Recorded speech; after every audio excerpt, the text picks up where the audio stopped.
The app that created TikTok then died. How Twitter murdered Vine. In January 2013, a simple 6-second video app called Vine launched and accidentally invented the future of social media. Created by Dom Hoffman, Rus Yusupov, and Colin Kroll, Vine allowed users to capture looping microvideos that were constrained by time but unlimited in creativity. The app's revolutionary constraint of 6 seconds forced creators to distill comedy, music, and storytelling into their purest forms, birthing an entirely new language of internet culture. Within months, Vine became a cultural phenomenon that launched careers, created millionaires, and established short-form video as the dominant format of digital entertainment. Yet by 2017, this pioneering platform was dead, killed by its own parent company Twitter, just as the short video revolution it started was about to reshape the entire social media landscape. The tragic irony is undeniable. While Vine withered and died, Chinese app TikTok would later use the exact same formula to become worth over $100 billion and dominate global culture. This is the story of the app that created the blueprint for modern social media success, only to be strangled in its crib by corporate mismanagement and strategic blindness. The origins of Vine trace back to a simple observation about the evolving nature of human attention spans and mobile technology.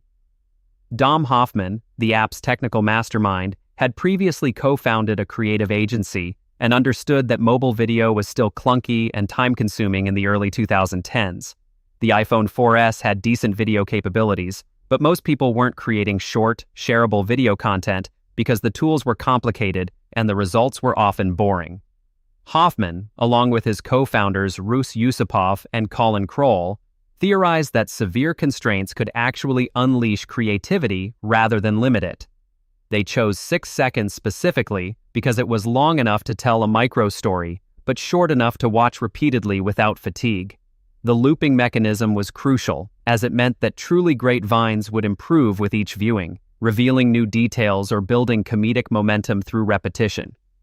Before the app even launched, the team had identified the core psychological principles that would later make TikTok addictive: constraint-driven creativity, infinite scroll, and the hypnotic power of looping content. In August 2012, Twitter acquired Vine for $30 million before it had even launched publicly, seeing potential in the short-form video space but ultimately lacking the vision to nurture it properly. When Vine officially launched on January 24, 2013, it immediately tapped into something primal about human creativity and attention. The app's interface was elegantly simple. Hold your finger on the screen to record, lift to pause, and repeat until you filled 6 seconds. This touch and hold mechanic enabled a new form of video editing that was intuitive enough for anyone to use, but sophisticated enough to create complex stop-motion animation, quick cuts, and seamless scene transitions. Within 4 months of launch, Vine had been downloaded over 13 million times and was generating massive engagement rates that dwarfed traditional social media platforms. The constraint of 6 seconds proved to be a creative catalyst rather than a limitation, forcing users to eliminate everything non-essential and focus on pure impact. Comedy, music, magic tricks, cooking tips, and social commentary all evolved to fit this new format, creating a unique aesthetic that was distinctly Vine. The app's algorithm promoted content based on engagement rather than follower count, meaning that anyone could go viral overnight if their video struck the right chord. This democratization of attention was revolutionary at a time when most social media platforms favored established influencers and paid promotion. By 2014, Vine had evolved from a simple video app into a full-fledged entertainment ecosystem that was minting new celebrities and reshaping popular culture. The platform's top creators, known as Viners, were pulling in millions of followers and generating massive engagement rates that traditional media companies couldn't ignore. King Bach, the platform's most followed creator, amassed over 16 million followers by perfecting the art of 6-second comedy sketches that often featured elaborate setups and perfect comedic timing.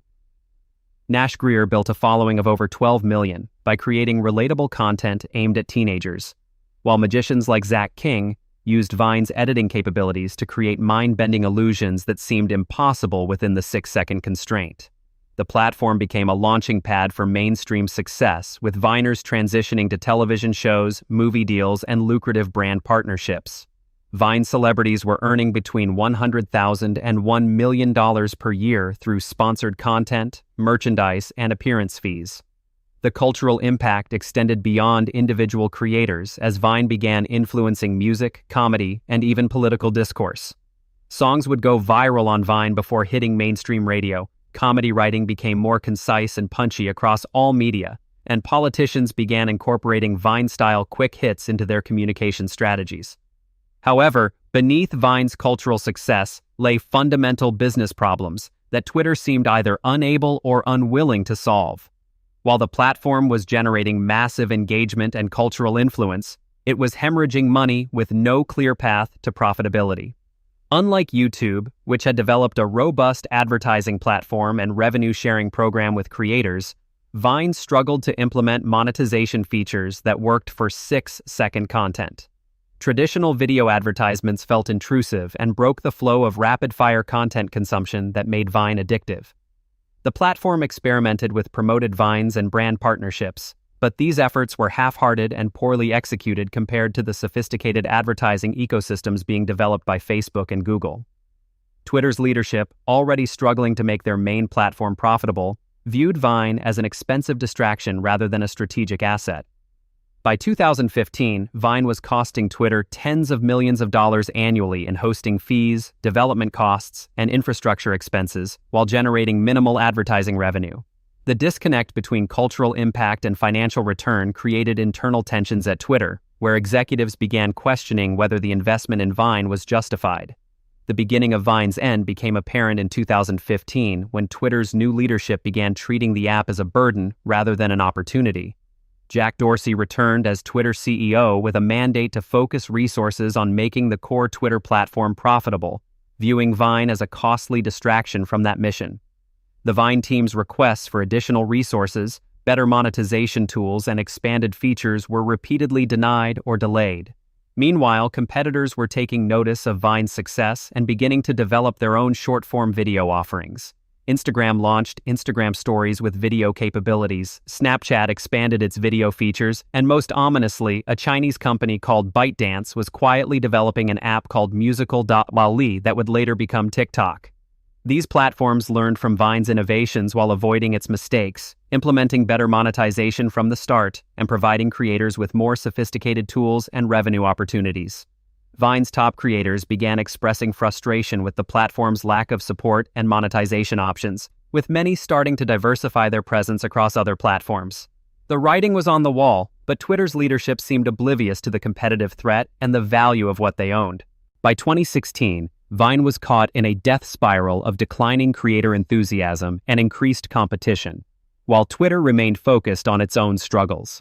The platform's top creators, who had built Vine's cultural cachet and user base, began publicly criticizing Twitter's lack of investment in the platform and creator monetization. In a desperate last-ditch effort to retain top talent, Twitter executives held meetings with major Viners and allegedly offered to pay them a combined $1.2 million to produce more content.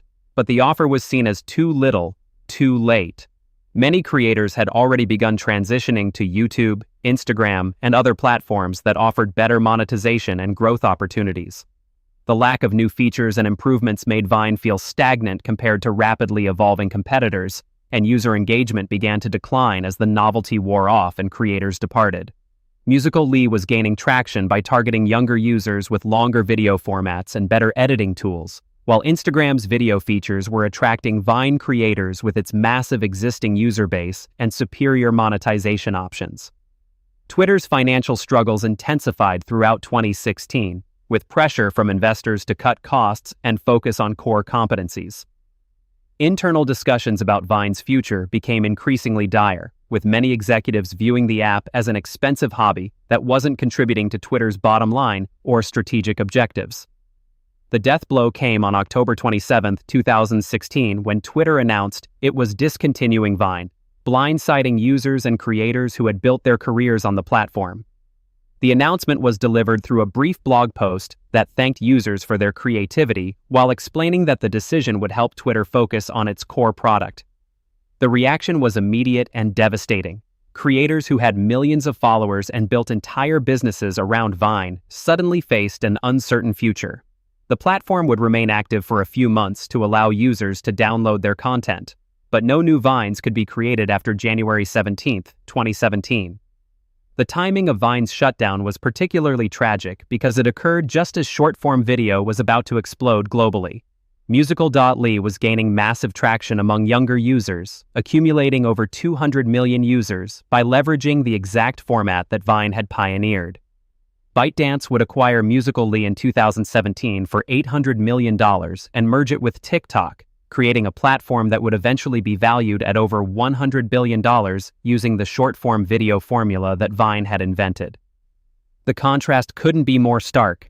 Twitter killed Vine to save money and focus on a struggling core platform, while ByteDance invested heavily in the same concept and created one of the most valuable private companies in the world. The aftermath of Vine's death revealed the true magnitude of Twitter's strategic error and the massive opportunity cost of abandoning the short-form video space. TikTok's explosive growth throughout 2018 and 2019 demonstrated that there was enormous global appetite for exactly the type of content Vine had pioneered, but with better tools, monetization, and platform support.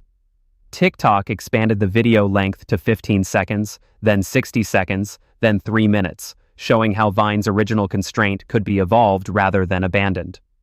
The Chinese app implemented sophisticated AI-driven recommendation algorithms, robust creator monetization programs, and powerful editing tools that made content creation more accessible and rewarding.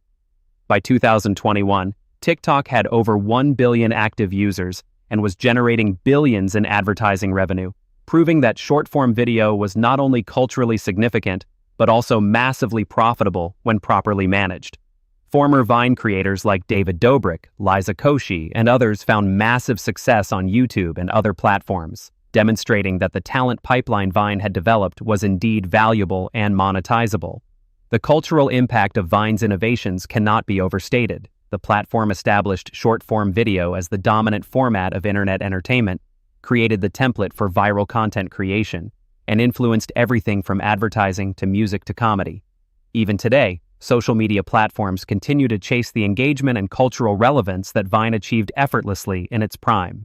The story of Vine serves as a masterclass in how corporate mismanagement can destroy revolutionary innovations and squander generational opportunities.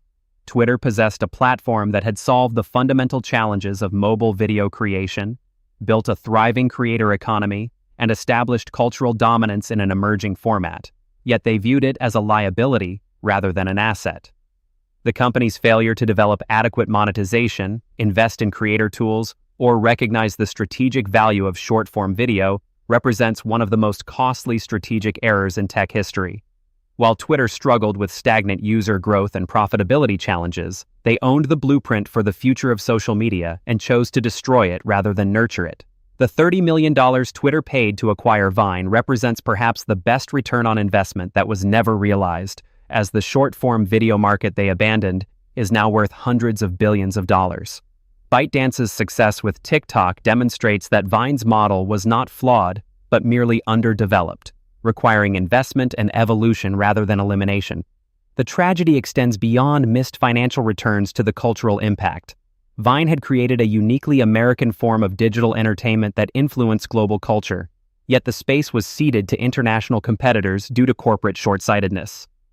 Today, as concerns about TikTok's Chinese ownership dominate policy discussions and national security debates, one cannot help but wonder how different the landscape might be if Twitter had possessed the vision to nurture rather than destroy the platform that invented the future of social media. Vine's death remains a cautionary tale about innovation, corporate strategy, and the critical importance of recognizing revolutionary potential before it's too late.